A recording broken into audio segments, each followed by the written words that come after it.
Greetings, Internet Drinking Buddies. My name is Link. And my name is Greg. The show's name is still Tubbin and Chugging, and on this episode, we'll be imbibing 2 more sakes.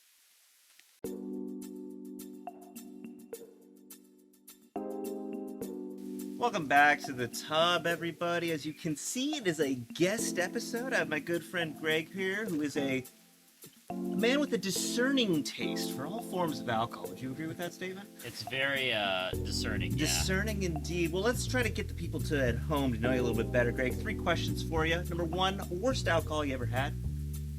That would be the Evan Williams, probably the first time I had it. The first Evan Williams, yeah. That's a very, very reasonable response, as I think you would agree, viewers at home after episode 50. Second question, though, on the happier side, best alcohol you ever had? The best alcohol I've ever had, there probably isn't a best, but the best recent one that I remember is when we were in Japan, the 7-Eleven had those like 2% peach drinks. Those were very good. I like those. I think I know the one you're talking about. I'll get a picture on the screen here of that one. That's a good one. And finally, if you could have a drink, alcoholic or otherwise, with one person, past or present, who'd it be? Oh boy. If I had to, probably be Ulysses S. Grant. Ooh. We'd both speak the same language, and I'd ask him questions about the Civil War, I guess. That's not the answer I was expecting, but I like it. I like it indeed. Well, Greg, you've brought us 2 sakes here today. They're both from the Hokuriku region of Japan. Was that by design? No, it's more or less a happy coincidence. I think I had asked for sake recommendations from a friend of a friend, and essentially ended up with these 2. And if they're from the same region, then I'm happy to say that I planned it all, but otherwise, not so much. Perfectly planned indeed. Now, obviously, Greg, you are the sake expert. As you said, you did not have to go to another expert. Oh, wait, never mind.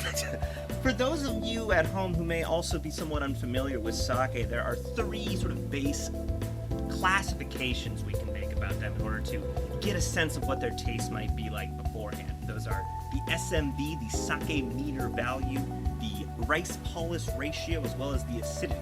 So for each of these 2, we'll take a look at those kind of base characteristics, we'll take a little closer look at them, and then obviously we'll get to the chugging. So we're going to be going from less expensive to more expensive, and in this case that's kind of nebulous because they're all both very expensive, as we'll see. But starting here with the Jozen pink sake. Now, I mentioned before the SMV is what we're looking at here. So the +3 rating on this means it's going to be more sweet than dry, as you would expect. And the rice polish ratio before, if we go back to that other sake comparison video I did, I mentioned that 55 was a very, very premium level of rice polish. Well, this also has 55. So we're dealing with expensive sake here, and that's reflected in the price. This one should be found right around $28 for a 5th. That's going to translate using our dollar to drink ratio of 4.81, skyrocketing it to very high on the list. Now, coming along with that price value also comes notes of peach, as they mention on the label itself, and they recommend it to be served chilled, so I have had these chilling in the fridge until then. So how do you fall on like the chilled versus hot sake? Do you prefer it cold to hot in general, or have you gotten familiar enough with sake that like you're like, oh, the dry ones I like cold, but the hot ones I like, or the smooth ones I like, hot?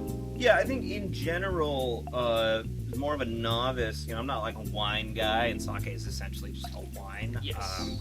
So from my perspective, the cheap stuff is what I make hot because it's harder to taste the flaw. Okay. And especially they'll have like labels, these ones are recommended to be drank chilled, not over ice, not warm, not hot at all. Yes. Granted, they're very expensive, so that kind of makes sense. Yes. If it straight up tells me to have it hot, even if it's a little pricey, then that's when I'll go for it. I see. So both the label or the bottlers will have their own recommendations to go along with these. Yeah. All right, neat. All right, well, we have a Jozen pink poured here. And as always, we need a toast. Oh boy. Sir, what's it going to be? Happy birthday. Aww.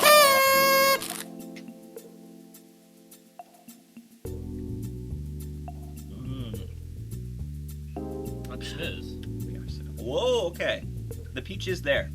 It's there. For me, it's faint, but it's there. Yeah, it's more than I thought when I hear hints of peach, but it's definitely there. It's not like overpowering. It's still mostly sake. I see. It's not a whisper. It's like normal talking level. It's somebody talking to you through an apartment wall is what it is. Ah, okay. Muffled. More than LaCroix.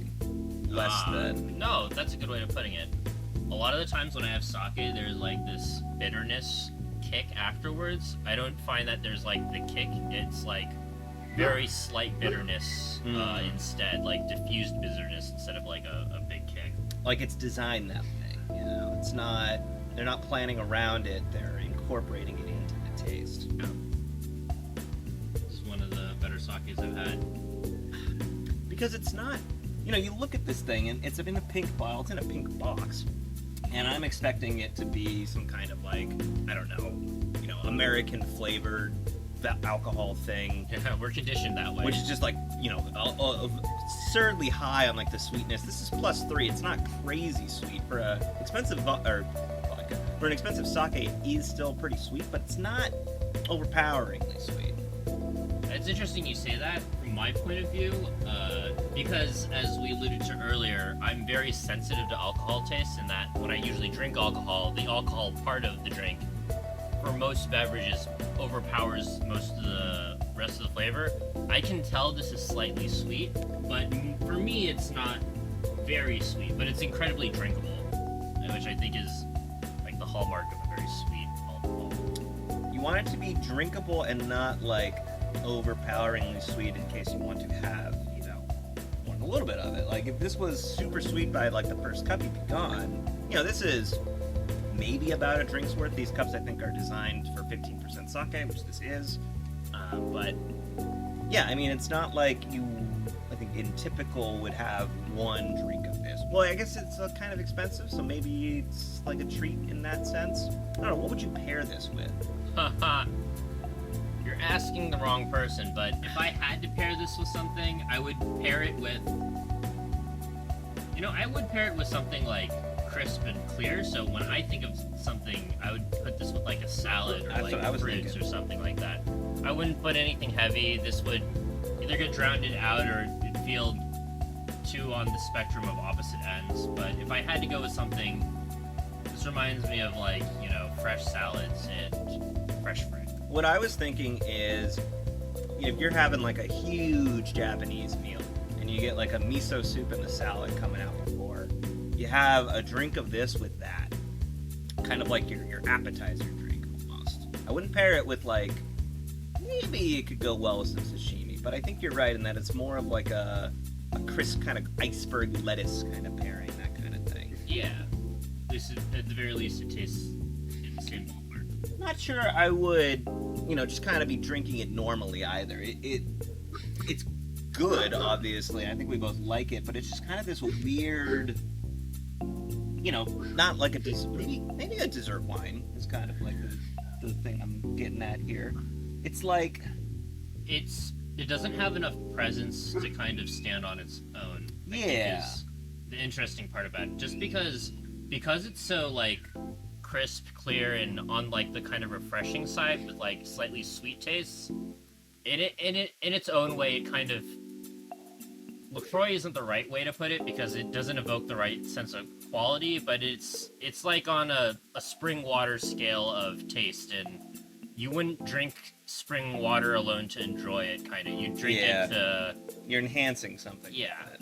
Yeah. So I think that's probably what I'll be doing with the rest of this bottle, because I get to keep it. So let's go ahead and take a look at something that costs even more money.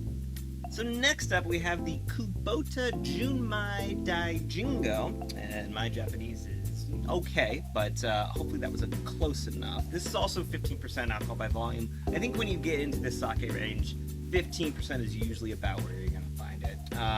This has an SMV of flat 0, so not dry, not sweet, something in between dry and sweet. We'll see how that tastes. Its RPR is even more premium at 50%. Now, I've mentioned RPR a couple times now, rice polish ratio. Greg, are you familiar with this concept? I am not.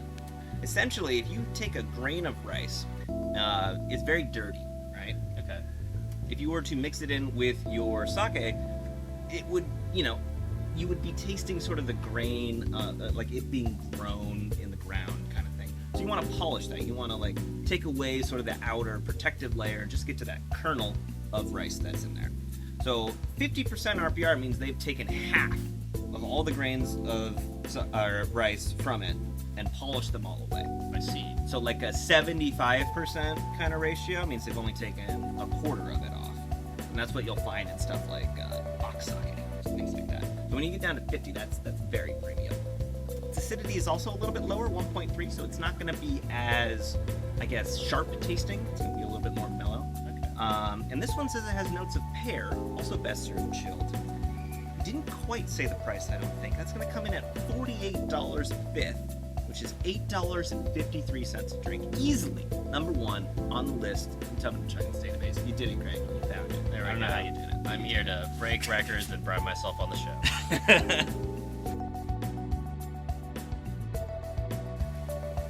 I'm excited for this. Let's give it a little smell first. If I had to guess, even though this actually does smell good, I think I will like the pink more than this. I tend to like things on the sweeter side, even if I can't tell it's sweeter. I think the drinkability for, my palate's sensitive, and I think it will end up that I will probably like that more, but I'm interested to see how this tastes. Only one way to find out. Cheers. Bye.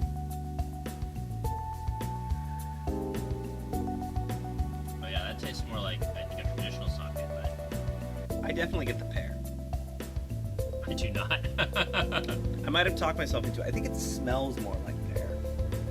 It smells very interesting. I think if you were to tell me there was fruit in this from the smell, I'd believe you, but from the taste, I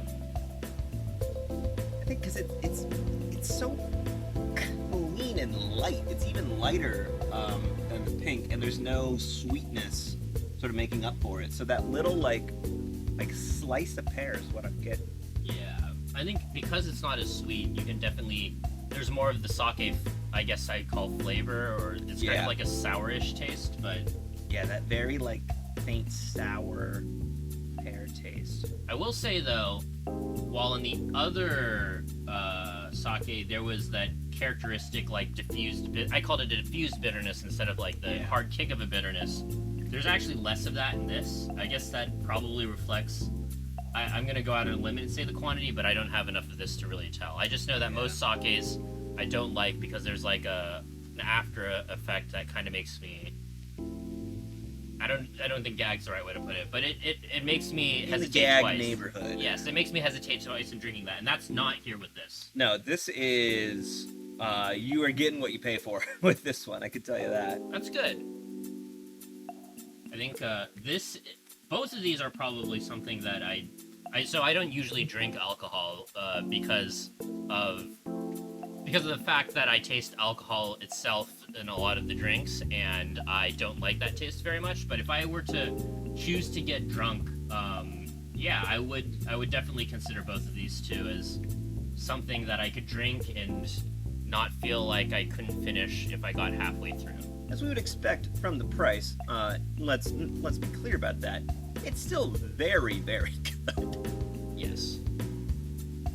I think it's interesting on both of these that whether I was looking for the notes and that's why I found them or not, like I definitely got that they were going for sort of different taste to them. On the previous sake showdown I had, the Wandering Poet one, I described that as like sort of pure sake. Like I didn't taste any sort of other flavor to it at all. Sure. This one definitely is sort of leading me down this like chilled pear sort of path. And it's still mostly sake. I would say maybe 90% sake, if not more, sake than pear. But it's sake plus a little bit of, I guess, it's more complex than just sake. Yeah. And I think that's probably what you start getting into at these price brackets. And again, like, these are the highest we've had on Tubman and Chugging, but bottles of sake go for a lot more than $48. Let's be clear about that. So I think once you sort of get into this range, you got to have some kind of trick to what you're doing, a little bit of thing to put on the box, I guess you could say. And if they're saying that's pear, that's fine with me. It's still mostly sake. It's still very good. I don't know, at a certain point you gotta say, like, this is my price performance range I like to live in. Yeah, exactly. And I think mine's gonna be a little bit lower, but, for the discerning taste as yourself, maybe you get into that. I'm not sure. Or a celebration every once in a while, you want to do something special, and you don't want something that's, I guess, bottom shelf. You want something that you're holding in reserve, I guess, for that kind of special occasion. So you predicted you would like the pink more. Yes. Did that come true? I'll say, having drinking this a little more, I actually am getting slightly bitter tastes on the back of my tongue the more and more I go in. It's not as pronounced as the pink, but it's starting to creep in there just because I think that's what happens when you get into repeat sips of this. But I do think that I am surprised. I definitely go with the Kubota. I do think the pear is drinkable in its own way. If I still had to describe it, clear and crisp is how I would, just because it goes down a lot easier. But this is better in both, I guess, the clarity of taste, and it's better in a way that I guess I don't mind or I like. And it has less bitterness, which I think is one of the key factors of me not enjoying alcohol, especially sake. Well, sake in particular, I think it's very easy to have grown up, or like I say grown up with, to have first drunk, it's very cheap sake. You would do for, I think, most alcohols. But when, you're saying a drink is 40%, you have a bad vodka or a bourbon in Evan Williams, you're kind of like, oh, I get it. We're drinking this because we want to get drunk. When you're drinking something 15%, you want a little bit of nice taste there. There should be a reason that you're sipping it more and more as opposed to just kind of chugging it. And so I think that with sake in particular here, it makes sense to have like a sort of path that you're going for, whether it's more of a Swedish desserty type one or just that sort of cool, crisp flavor. Other than that, I think that's gonna about do it. Greg, I want to thank you not only for the sake, but for coming on the show. Well, thank you for having me. Providing your expertise, and never say that little expertise is expertise. It's its own type of expertise. Yes. To not be as into the drinking. But as always, let me know if there are other alcohols you'd like to see me review. If you want to be a guest on the show, you're probably watching it, so come on down. More than happy to have you. And as always, please drink responsibly.